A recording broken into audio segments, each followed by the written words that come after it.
자, 우리 교회 선교팀이 2023년에 이어서 이제 두 번째로 아르헨티나 과라니족 선교여행 잘 마치고 이제 돌아왔습니다. 이제 함께 해주시고 인도해 주신 하나님께 감사드리고 또 중보기도해 주시고 물심양면으로 지원하시고 또 격려하시고 또 동역하신 모든 성도들께 이제 감사드립니다. 이제 머나먼이 아르헨티나 그 외지에 사는 과라니족에 대해서 우리가 듣고 복음을 전할 수 있는 것을 보면은요, 이 세계가 구석구석 다 연결되어 있다고 하는 사실을 우리가 깨닫게 됩니다. 그게 연결되어 있는 세상이기 때문에 우리가 어디 가서든지 복음을 전해서 예수님을 전염시킬 수 있습니다. 그러니까 우리 이제 선교여행은 예수님을 전염시키기 위해서 간 것. 전염이 이제 말이 안 좋다 이렇게 생각할 수도 있지만 균은 나쁜 균만 있는 게 아니거든요. 좋은 세균이 많습니다. 그 세균을 전파해서 사람을 건강하게 하고 살리는 것이죠. 예수를 전염시켜서 생명을 얻게 하는, 스페인 점령자들에 의해서 고통당하고 학살당해서 정말 두려움과 미움과 증오로 전염된 그 땅 사람들에게 예수의 생명과 기쁨을 나눠주기 위해서 간 겁니다. 그곳에 이제 이광보 선교사님이 27년간 들어가셔서 이제 과라니족 80개 마을 12,000명에게 이제 그리스도의 사랑으로 섬기며 복음을 전했습니다. 그래서 56개 마을이 지금 교회가 세워지고 약 4,200명이 성도로 출석하고 있다고 합니다. 그러니까 예수를 그 지역에 깊이 전염시키는 역사를 일으켰던 겁니다. 이번 선교행에서 이제 우리 교회 이제 또 알토먼트 교회 콘트라코스타 교회를 세우고 또 왔습니다. 그런 기쁨이 있었습니다. 우리는 이제 이광보 선교사님에게 힘을 더해주고 또 그리스도의 사랑을 나누고 복음을 전해서 예수를 더 깊고 또 넓게 그렇게 이제 전염시키기 위해서 간 겁니다. 근데 이제 우리가 전염시킨 것보다 우리가 더 많이 전염되어 왔다고 하는 것을 고백하게 됩니다. 우리가 준 것보다 우리가 더 많았다고 하는 사실을 깨닫습니다. 자, 오늘 본문 말씀을 묵상하면서 우리가 어떻게 예수를 전염시키는 예수님의 사람이 될 수 있는 것인지 생각을 해보게 됩니다. 오늘 본문 말씀을 통해서 사도 바울은 자신이 복음을 전하는 그 자세와 또 그 목적에 대해서 이야기를 하고 있는데, 우리가 이 말씀을 통해서 우리가 복음을 전하게 되는 그런 이제 마음 자세와 또 우리가 그것을 통해서 얻게 되는 유익을 또 발견하게 됩니다. 첫 번째로 넘겨주시 바랍니다. 예수를 전염시키려면 예수의 마음이 있어야 됩니다. 19절에서 보면 내가 모든 사람으로부터 자유로우나 모든 사람의 종이 된 것은 더 많은 사람을 얻고자 함이라. 이게 바로 예수님의 마음을 그대로 표현하는 겁니다. 예수님은 모든 사람으로부터 자유로운 분이십니다. 예수님은 모든 사람의 왕이십니다. 온 세상의 왕이요 만왕의 왕이신데 낮고 천한 이 땅에 초라하고 겸손한 모습으로 섬기기 위해서 오셨습니다. 빌립보서 2장에도 그러잖아요. 너희 안에 이 마음을 품으라고. 그리스도 예수의 마음이니 그는 근본 하나님의 본체시나 하나님과 동등됨을 취할 것으로 여기지 아니하시고 오히려 자기를 비워 사람의 형체를 가져 종의 모습으로 이 땅에 오시고 죽기까지 복종하셨을 때 십자가에서 죽으시기까지 하셨다고 그렇게 얘기를 합니다. 예수님은요 하나님이신데 하나님이 사람과 같이 되셔서 오시고 그냥 온 것이 아니라 종이 되셨다고 그렇게 얘기를 하잖아요. 인자가 온 것은 섬김을 받으려 함이 아니요 오히려 섬기려 하고 자기 목숨을 많은 대속물로 주려 함이라. 많은 사람에게 대속물로 주려 함이라. 이렇게 말씀을 합니다. 다른 사람들에게 군림하는 자가 아니라 낮은 곳으로 내려가서 섬기는 자가 되려는 것, 자기까지 다 내어주려는 그 마음이 예수님의 마음입니다. 우리가 이 마음을 가져야 됩니다. 이 마음을 가질 때 우리가 가장 행복한 사람이 되고 이 마음을 가질 때 우리가 예수를 전염시키는 사람이 됩니다. 종의 마음, 자기 생각, 자존심, 자기 시간, 물질, 에너지 다 자기 자신을 내어주는 예수님의 마음을 가져야 예수님을 제대로 전할 수가 있습니다. 그냥 말로 하고 내가 뭐 어떻게 주장하고 그런다고 해가지고 예수가 전해지는 게 아니라 이 예수님의 마음이 있어요. 예수님의 마음의 가장 중심적인 것은 순종의 마음입니다. 순종의 마음이 있어야 제대로 섬기고 생명을 살리는 사명을 감당할 수가 있습니다. 사랑하는 자는요 다 순종합니다. 하나님께서 사람들을 구하시기 위해서 예수님께 세상에 내려가서 십자가 지라고 했을 때 근본 하나님의 본체신 예수님은요 아무 말 없이 순종하셨습니다. 하나님을 사랑하시기 때문에 순종하셨고요. 그 길이 인류를 구하는 길이기 때문에 사람을 사랑했기 때문에 순종하신 겁니다. 이게 예수님의 마음입니다.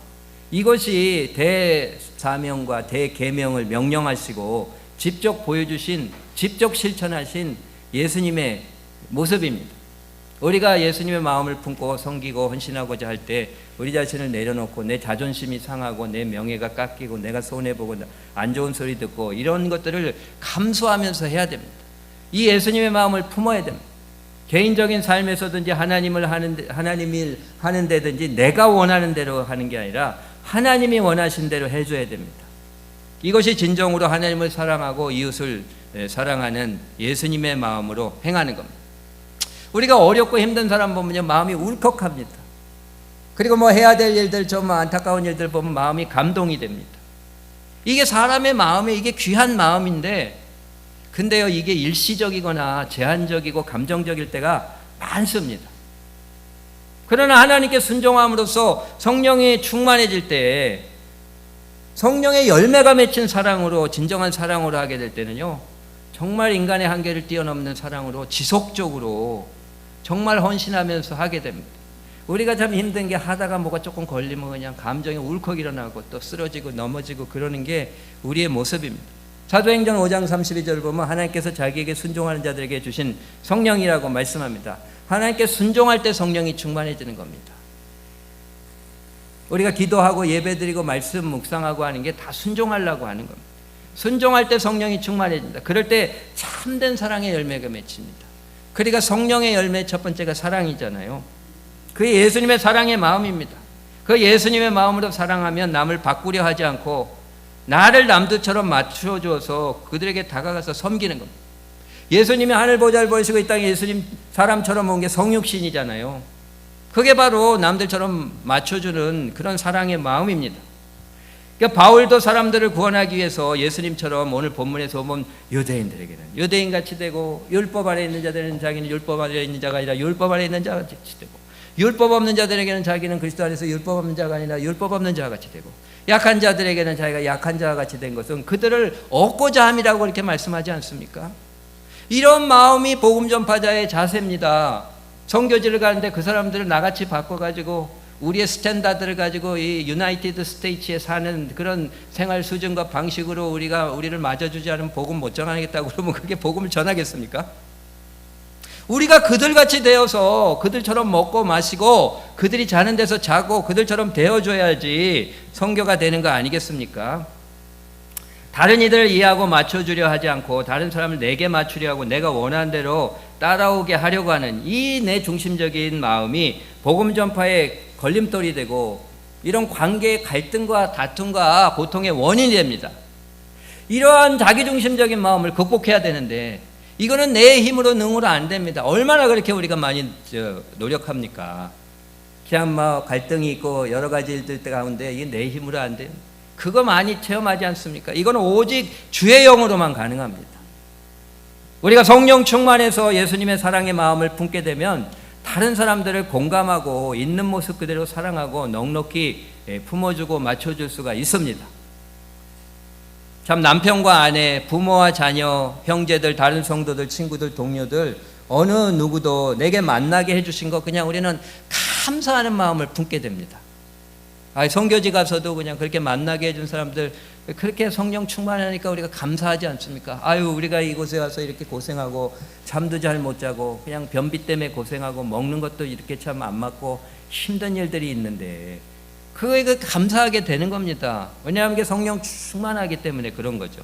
그러니까 감사하면서 공감하고 이해하고 이야기를 들어주고 맞춰주고 품어주는 그런 사람들이 되는 겁니다. 이런 사람들이 참 예수로 전염된 사람들, 이런 사람들이 돼야 됩니다. 예수님이 안에 들어가 있는 사람들은요 항상 긍정적인 마음을 갖게 됩니다.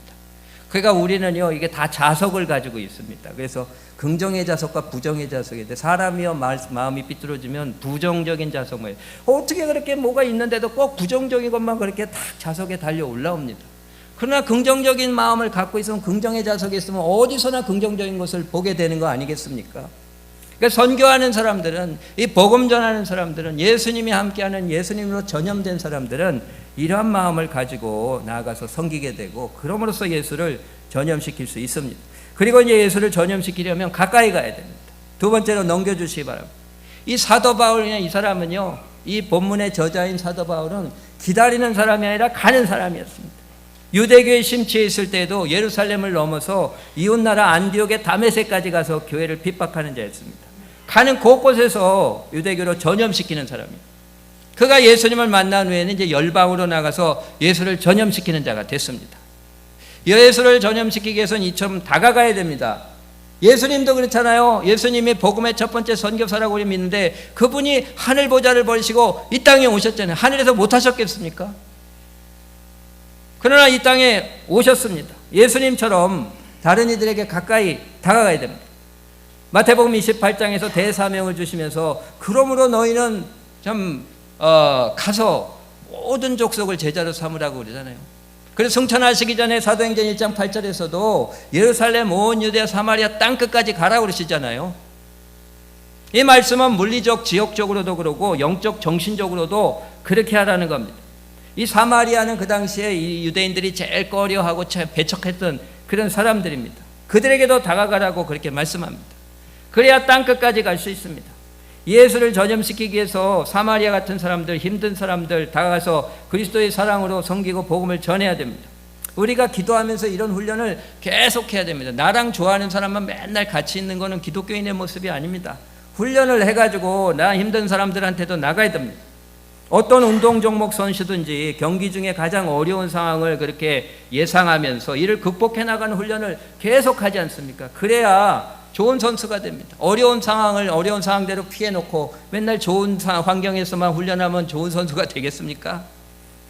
우리가 기도하면서 힘든 사람들에게도 다가가서 사랑으로 섬기는 훈련을 해야 됩니다. 땅끝 같은 사람들에게도 다가가야 됩니다. 너무나 나하고 틀려서 정말 제일 나한테서 끝에 있는 사람까지 다가가는 훈련을 해야 됩니다. 어쩌면은요, 이 수평적으로 다른 이 선교지에 있는 사람들도 굉장히 우리의 시간과 물질을 들여야 되고 여러 가지 다른 점이 있으니까 힘든 사람들이지만 또 이 세대적으로도요, 우리 연세 드신 기동세대는 젊은 세대 사람들, 차세대 사람들이 생각과 태도와 행동이 너무 다르고 대하기 힘들기 때문에 심리적인 사마리아 사람들, 땅끝 사람일 수 있습니다. 요즘 이제 정치적인 견해나 신앙적인 견해나 뭐 문화적인 견해가 예전보다 훨씬 더 갭이 큽니다. 그러니까 어떻게 보면 젊은 사람들하고 같이 얘기를 하다 보면 지금 같은 시대를 사는 사람인가? 이렇게 느낄 정도라고 하는 그렇게 얘기를 하는 분들도 있습니다.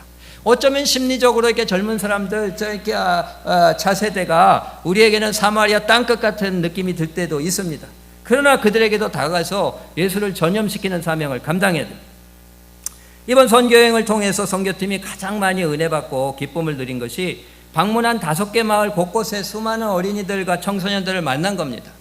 교회들마다 이렇게 아이들과 청소년들, 젊은 사람들로 가득 찬 게 정말 아름답고 감동적인 모습으로 우리에게 다가왔습니다.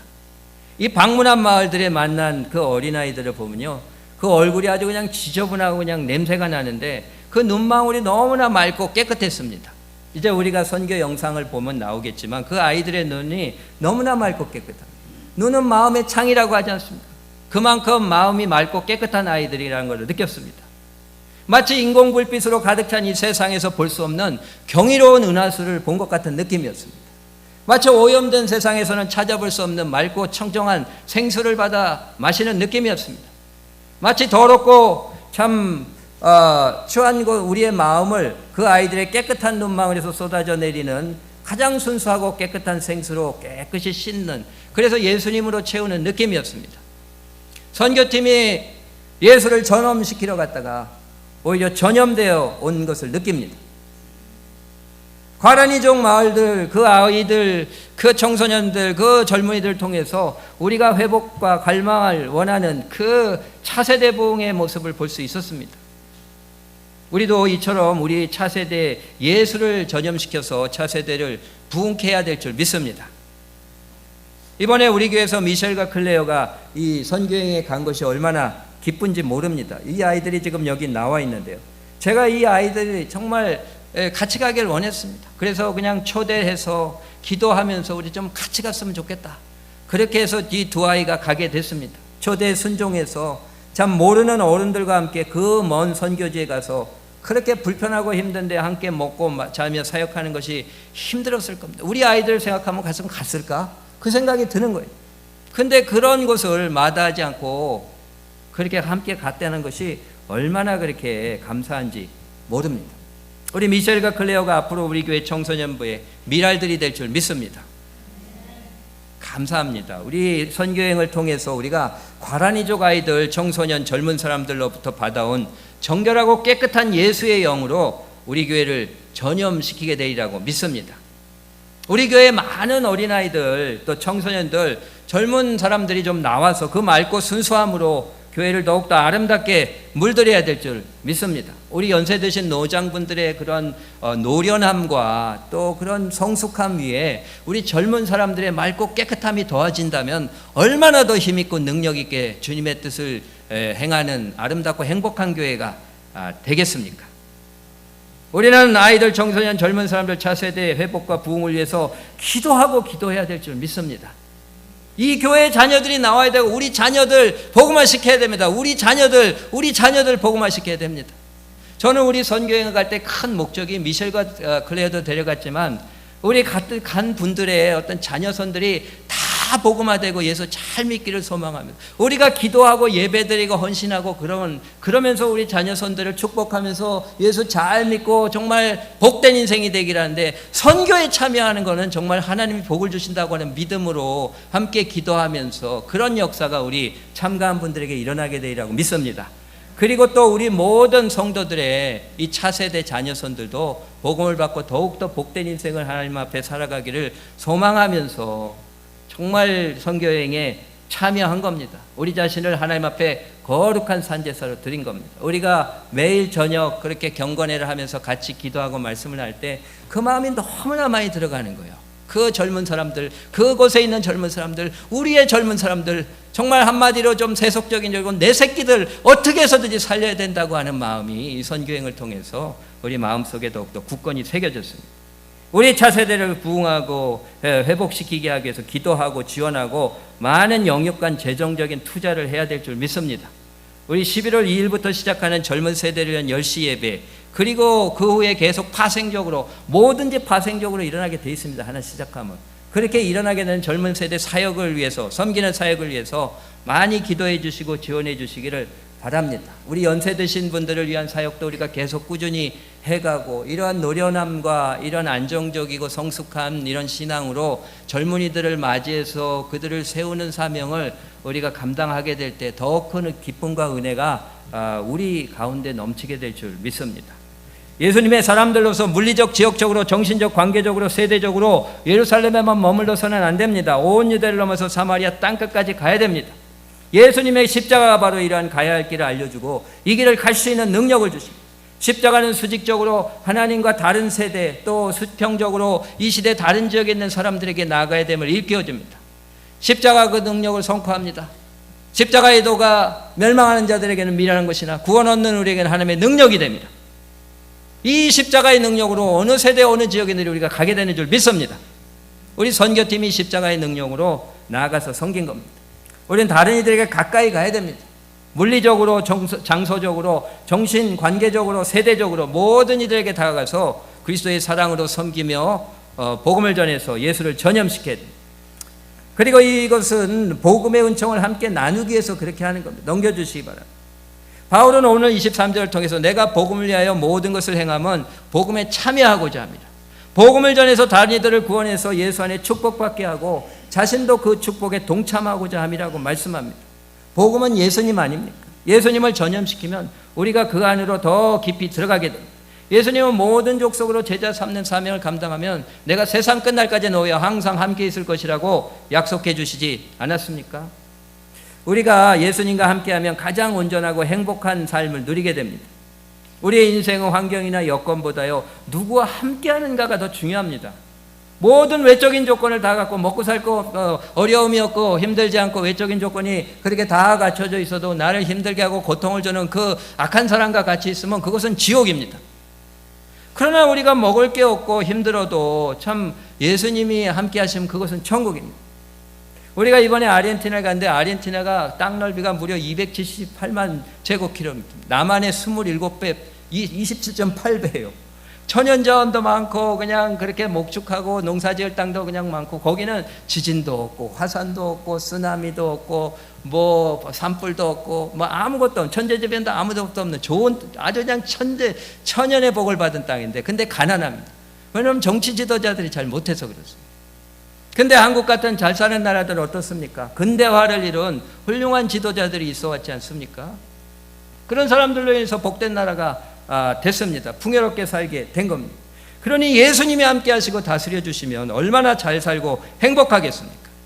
정신적인 면뿐 아니라 영적인 면뿐 아니라 물리적으로 재정적으로 좀 전인적으로 가장 복된 그런 삶을 살게 될 줄 믿습니다. 예수님이 함께 하시는 예수님으로 전염된 개인이나 가정이나 공동체나 나라나 민족이나 국가는 복된 그런 공동체 개인이 될 수밖에 없을 줄 믿습니다. 참 우리가 예수님의 임재로 가득한 예수님으로 깊이 전염된 자들이 되고요. 가는 곳곳을 그 예수님으로 깊이 물들이는 그런 사명을 감당할 수 있길 바랍니다. 사도 바울이 그런 소리를 들었잖아요. 사도행전 24장에 보면 벨릭스 총독 앞에서 그 변호사 더둘로가 그렇게 바울을 고소하면 이 사람은 전염병 같은 자라고.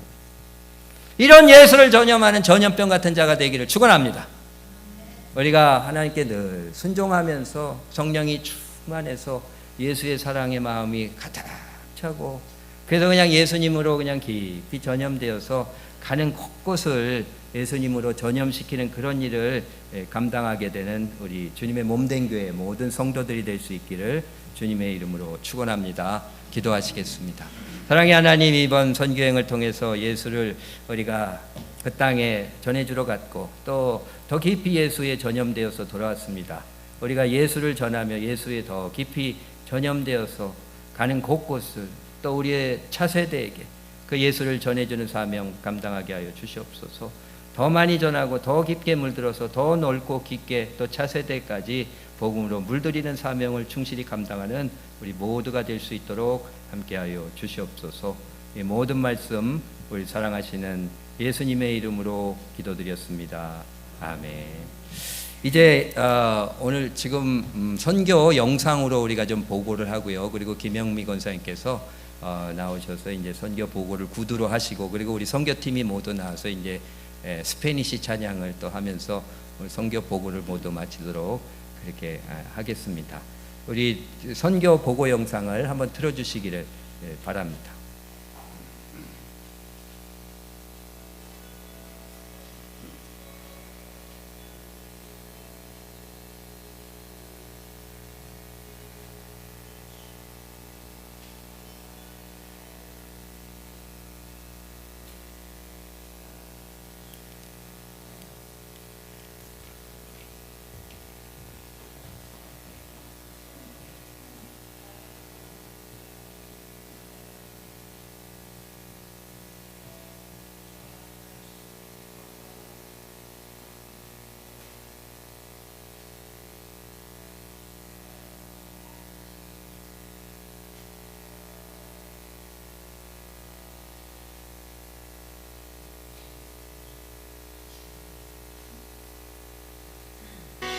씻어주러 왔을 뿐인데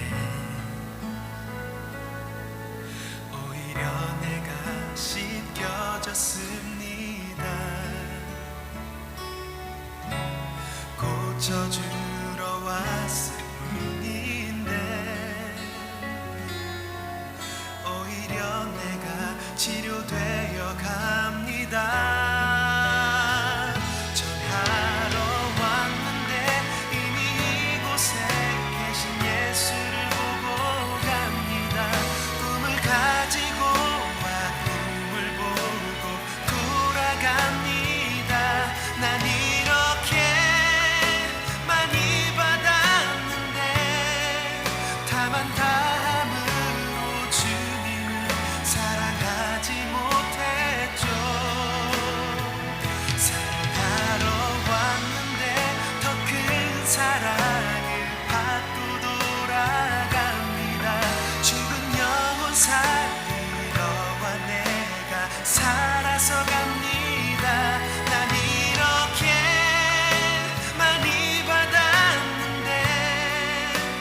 주를 사랑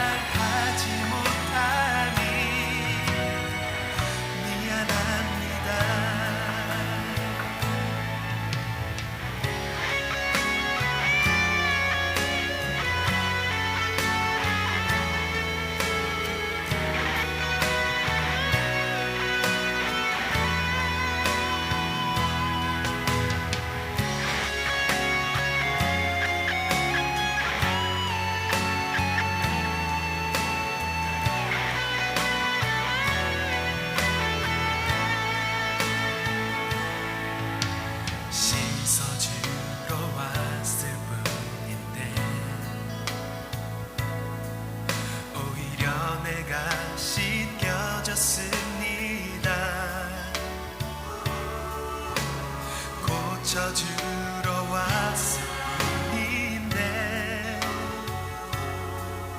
오히려 내가 치료되어 갑니다. 전하러 왔는데 이미 이곳에 계신 예수를 보고 갑니다. 꿈을 가지고 와 꿈을 보고 돌아갑니다. 난 이렇게 많이 받았는데 다만 다함으로 주님을 사랑하지 못했죠. 사랑하러 왔는데 더 큰 사랑을 받고 돌아갑니다. 죽은 영혼 살리러 와 내가 살아서 갑니다. 난 이렇게 많이 받았는데 더 주를 사랑하지 못하니 미안합니다.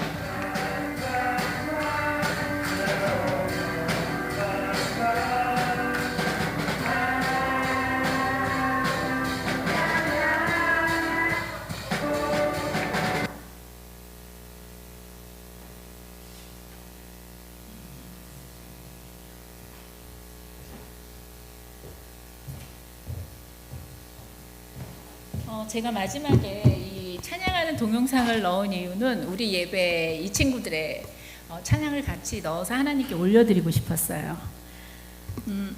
소감문을 간략하게 보고드리겠습니다. 아르헨티나 과라니인들에게 하나님의 사랑을 전하기 위해 보내심을 받은 9명의 선교 팀원들이 6일 동안의 선교 일정을 잘 마무리하고 돌아오게 하신 하나님께 감사와 영광을 먼저 올려드립니다. 선교 출발 전부터 목사님의 선교 교육, 사도행전 말씀 묵상과 기도로 준비를 해왔습니다. 이광보 선교사님께서 개척하신 56개의 교회 중 담임하시는 교회를 포함하여 총 6개의 교회를 3일 동안 방문하였습니다.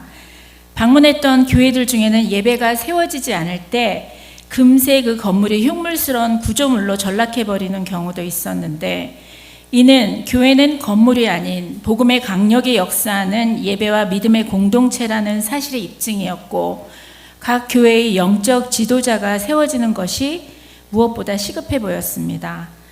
도착하자마자 제일 먼저 우리 교회 어르신의 섬김으로 가장 가난한 지역에 신축 중인 까꾸비 이바떼 콘트라코스타 복음교회를 방문했습니다. 준공은 아직 안 되었지만 미리 입당 예배를 위해 교회에 모인 아이들을 보면서 우리가 마음으로 그 아이들을 입양하고 기도하며 양육해야 할 우리 콘트라코스타 교회의 또 다른 다음 세대라는 생각이 들었습니다. 아브라함에게 하늘의 별과 같이 자손을 번성하게 하신다는 여호와 하나님의 약속이 생각날 정도로 별처럼 빛나는 아이들의 눈동자들과 미소가 무척 인상적이었습니다. 맨발로 다니는 아이들, 열악한 환경 속에 지원에 의존한 삶을 사는 모습에 안타까움이 있었지만 하나님을 만나고 말씀 안에서 그 아이들의 삶이 각성되고 세워지는 사례들을 보며 소망을 갖게 되었습니다. 우리 선교팀원들은 각 교회마다 50명에서 100명의 아이들 및 어른들과 아버지의 사랑 안에서 함께 예배를 드리고 전도지 전달, 헤어컷, 사진 찍기, 물품 전달, 종이 접기, 네일 등의 활동 등을 함께 가졌습니다. 70% 정도의 비중의 아이들인 이 공동체를 보면서 어린이를 사랑하시는 하나님의 마음이 이곳에 머무시는 이유를 알 것 같았습니다.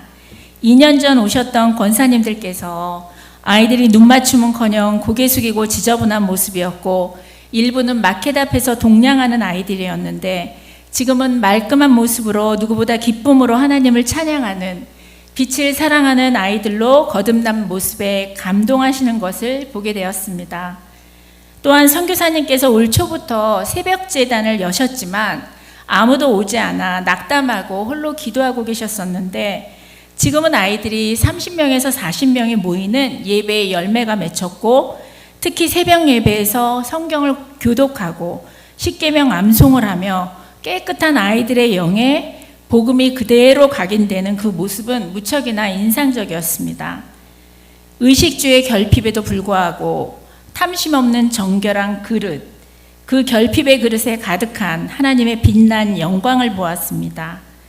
의의 거목으로 성장한 어린 묘목들이 세상에서 격리된 물질주의에 찌든 탐욕과 경쟁, 시기, 질투가 전혀 없는 영적인 청정 지역에서 잘 양육되고 있었습니다.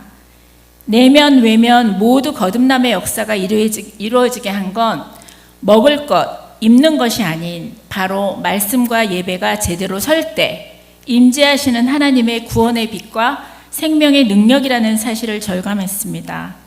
그리고 어린 영혼들이 뛸 듯이 기뻐하며 왕이신 하나님을 찬양하는 예배를 하나님이 얼마나 기뻐 받으실까를 생각하며 이 찬양과 기쁨의 영이 우리 예배에, 우리 다음 세대의 예배 처소에 그대로 부어질 것을 믿음의 눈으로 지금 이 시간 선포합니다.